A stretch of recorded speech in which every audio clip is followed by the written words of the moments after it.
Hello dear law students, आज हम सभी लोग बहुत ही इम्पोर्टेंट टॉपिक पर चर्चा करने वाले हैं। अनेक विद्यार्थियों द्वारा ये मुझे कहा गया कि सर एक बार सिविल जज की जो मेंस एग्जामिनेशन होती है, जो मुख्य परीक्षा होती है, उस मुख्य परीक्षा का आंसर कैसे लिखें। तो आज के इस वीडियो में हम यही समझने वाले हैं, how to write answer in the mains judicial examination.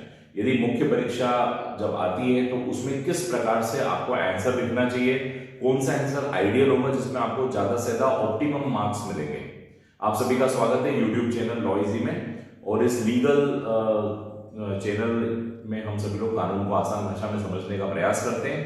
इसी कड़ी में आज हम सभी लोग कवर करने वाले हैं how to write answer in the mains examination. सबसे पहले तो हम सभी को पता है कि जो जुडिशियल एग्जामिनेशन होती है वो 3 चरणों में होती है, preliminary, mains and interview. Prelims को प्रारंभिक कहते हैं, मेंस यानी मुख्य परीक्षा और साक्षात्कार। तो कोई भी सिविल जज एग्जामिनेशन जो है वो 3 चरणों में होती है। प्रारंभिक परीक्षा तो एक प्रकार से छटनी टाइप हो जाती है। छटनी मतलब इसमें क्वालिफाइंग टेस्ट होता है, इसमें मेरिट में कोई इसके नंबर नहीं जुड़ते हैं। आप सभी को पता है प्रीलिम्स देने वाले लाखों होते हैं, उन लाखों से हजारों में छटने की जो प्रोसेस होती है वो होती है प्रीलिमिनरी। तो प्रीलिमिनरी भले ही मेंस में इसके अंक नहीं जुड़ते हैं, लेकिन प्रीलिमिनरी बहुत इंपॉर्टेंट होती है, क्योंकि मेंस के लिए आप क्वालिफाई तभी हो पाएंगे जब प्रीलिम्स आप क्लियर करते हैं। और प्रीलिम्स नॉर्मली ऑब्जेक्टिव टाइप होती है, मल्टीपल चॉइस क्वेश्चंस होते हैं, 4 उत्तर रहते हैं जिसमें से एक आपको चयन करना रहता है। लेकिन मेंस एग्जामिनेशन प्रीलिम्स से बहुत ज्यादा अलग होती है। मेंस एग्जामिनेशन डेप्थ में जाती है, यानी डीप में जाती है। आइए स्टार्ट करते हैं मेंस एग्जामिनेशन के बारे में। तो मेंस एग्जामिनेशन यदि हम मध्य प्रदेश की मेंस एग्जामिनेशन की बात करें तो मध्य प्रदेश की मेंस एग्जामिनेशन जो है वो 4 पेपर में डिवाइडेड है। 2 पेपर लॉस के हैं, एक सिविल लॉस को कवर करने वाला पेपर है जिसमें 6 सब्जेक्ट्स हैं, एक क्रिमिनल लॉ को कवर करने वाला पेपर है जिसमें भी 6 सब्जेक्ट्स हैं, और एक आपका ट्रांसलेशन वाला पेपर है जिसमें Hindi to English, English to Hindi translation करना है, पैराग्राफ राइटिंग करना है, एसे राइटिंग इसमें आ सकता है, और एक पेपर जजमेंट राइटिंग है जो सिविल का जजमेंट और क्रिमिनल के जजमेंट के बारे में। तो इस प्रकार 4 पेपर्स में इसके आंसर्स हैं। आज हम लोग बात करने वाले हैं मेंस एग्जामिनेशन का आंसर कैसे लिखें, क्या किन बातों का ध्यान रखना है आप सभी को। तो यहां पर आपके सामने कोई टिप्स देखिए। सबसे पहले मार्क डिस्ट्रीब्यूशन, आप ध्यान दीजिएगा कि किस क्वेश्चन के लिए कितने मार्क्स अलॉट किए। जब आपके सामने क्वेश्चन पेपर आता है तो उस क्वेश्चन पेपर को केयरफुली उसको रीड कीजिए और ये पता लगाइए कि किस क्वेश्चन के लिए उन्होंने कितने मार्क्स रखे हैं, क्योंकि जिस हिसाब से मार्क का डिवीजन होगा उस हिसाब से आपका आंसर होना चाहिए। पता चले मार्क्स कम रखे हैं, हम उसको लेंथी डील में बता रहे हैं, तो ये आपके लिए टाइम मैनेजमेंट में भी दिक्कत आएगी और मार्क डिस्ट्रीब्यूशन में भी दिक्कत आ जाएगी। तो इसीलिए आपको ये देखना है कि उस प्रश्न को कितना मार्क्स दिया गया है, क्योंकि जैसे मार्क्स होंगे वैसे आप उसको वेटेज देंगे। वेटेज का मतलब उस हिसाब से आपको उसका आंसर को तय करना है। तो ये 2 इंपॉर्टेंट बातें हैं जिसको आपको ध्यान रखना है। तीसरी इंपॉर्टेंट बात है प्रोविजंस। प्रोविजंस भले वो शॉर्ट आंसर हो या लॉन्ग आंसर हो, प्रोविजंस तो आपको लिखना ही है। जरूरी नहीं कि बेयर एक्ट की लैंग्वेज में हो, आप उसको अपनी लैंग्वेज में भी कर सकते हैं, लेकिन मीनिंग वही निकलना चाहिए। लेकिन अपनी लैंग्वेज का मतलब यहाँ पर लीगल लैंग्वेज है। अपनी लैंग्वेज का मतलब ऐसा नहीं कि हम अपनी देहाती लैंग्वेज में, अपनी बोलचाल की लैंग्वेज में लिखते हैं, ऐसा नहीं है। तो आप भले डायरेक्ट लैंग्वेज नहीं भी लिखते हैं तो इस प्रकार से उसका आंसर लिखना है कि लीगल लैंग्वेज में वो वही अर्थ, वही मीनिंग कैरी करे। तो थर्ड पॉइंट है प्रोविजंस तो आपको लिखना ही है।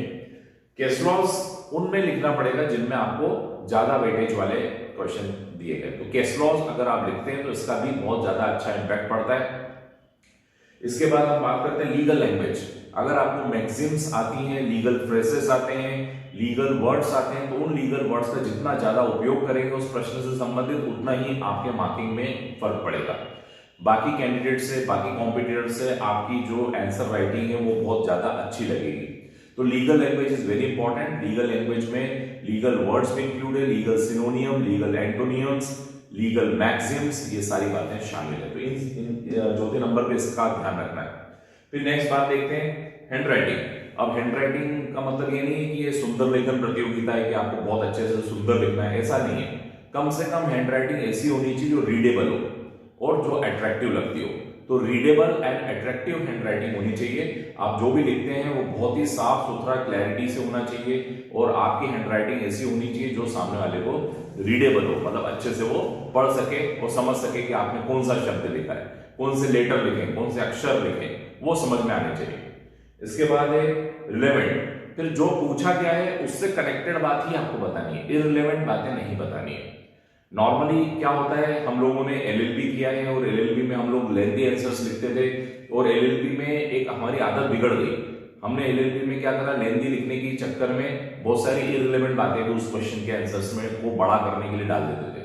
तो ये जो 3 साल में एलएलबी में जो आपकी आदत बिगड़ गई है, या बीएलएलबी करते समय 5 साल के कोर्स में आपकी जो आदत बिगड़ गई है, उसे यहाँ पर ठीक करना जरूरी है। क्योंकि जुडिशरी एग्जामिनेशन में पॉइंट टू पॉइंट होना चाहिए। पॉइंट टू पॉइंट मतलब इररिलेवेंट बात नहीं होनी चाहिए, जो पूछा गया है उसी का ही उत्तर देना चाहिए। तो ये एक तो रिलेवेंट होना चाहिए। No repetition, it is also very important point. There should not be repetition of the fact and laws and provisions. जो आपने लिख दिया है उसको बार बार रिपीट मत करिएगा। रिपीट करने से उल्टा बैड इंप्रेशन पड़ेगा, आपके मार्किंग कम हो जाएंगे। तो रिपीटेशन नहीं होना चाहिए, इस बात का भी ख्याल रखिए। वैसे भी आपके पास ना तो इतना समय है कि आप उसे रिपीट करें, वैसे ना ही आपके पास इतना टाइम ना तो टाइम है और ना ही आपके पास वो पेज है। तो आपको ये भी ध्यान रखना है कि रिपीटेशन नहीं होना चाहिए। कुल मिला के पूरे आंसर को आप गौर से पढ़िए तो एक प्रॉपर मैनर में होना चाहिए। प्रॉपर मैनर का मतलब यहाँ पर इंट्रोडक्टरी पार्ट पहले होना चाहिए, प्रोविजंस बाद में होना चाहिए, प्रोविजंस के एक्सेप्शन, इलस्ट्रेशंस ये बाद में होना चाहिए और केस लॉ आखिरी में होना चाहिए। एक प्रॉपर मैनर होता है, एक फॉर्मेट होता है। ऐसा नहीं कि मूवी का क्लाइमेक्स पहले बता दिया, इंट्रोडक्शन बाद में बता रहे हैं, कोई व्यक्ति उसमें चला जा रहा है, बैकग्राउंड में चला जा रहा है, ऐसा नहीं करना है। तो एक प्रॉपर मैनर में जाना चाहिए, एक प्रॉपर मैनर होना चाहिए। आइए अब मैं आपको एक उदाहरण बता देता हूं। मान लीजिए प्रश्न आता है प्रिएम्बल पे, संविधान के अंदर जो प्रस्तावना है उसके ऊपर मान लीजिए प्रश्न आता है। तो आप सबसे पहले देखिए वेटेज कितना है। अगर उसका वेटेज कम मार्क्स का है, 3 मार्क्स या 4 मार्क्स का वेटेज है, तो आपको प्रिएम्बल क्या है, what is the meaning of the preamble, preamble क्या है और प्रिएम्बल का मेन कंटेंट क्या है वो आपको बताना है। तो प्रिएम्बल का मीनिंग और मेन कंटेंट को आपको डिस्क्राइब करना है। पर मान लीजिए प्रिएम्बल फुल लेंथ क्वेश्चन पूछा गया है, यानी 6 मार्क्स या 8 मार्क्स समथिंग ऐसे ज्यादा मार्क्स का प्रिएम्बल है, तो ये तो लिखना ही है, प्रिएम्बल मीनिंग मेन कंटेंट तो लिखना ही है। प्रिएम्बल इसके अलावा उसकी ऊपर की बैकग्राउंड भी लिख लीजिएगा, यानी इंट्रो भी डाल देना, यानी प्रिएम्बल का हिस्टोरिकल बैकग्राउंड, ओरिजिन जो भी आपको पता हो वो भी थोड़ा सा लिख दीजिएगा, फिर मीनिंग आएगा। इसके साथ और ऐड कर देंगे केस लॉस, यानी जो सुप्रीम कोर्ट के जो केस लॉस हुए हैं उससे संबंधित वो आपको, जैसे बेरूबारी का केस है, केशवानंद भारती का केस है।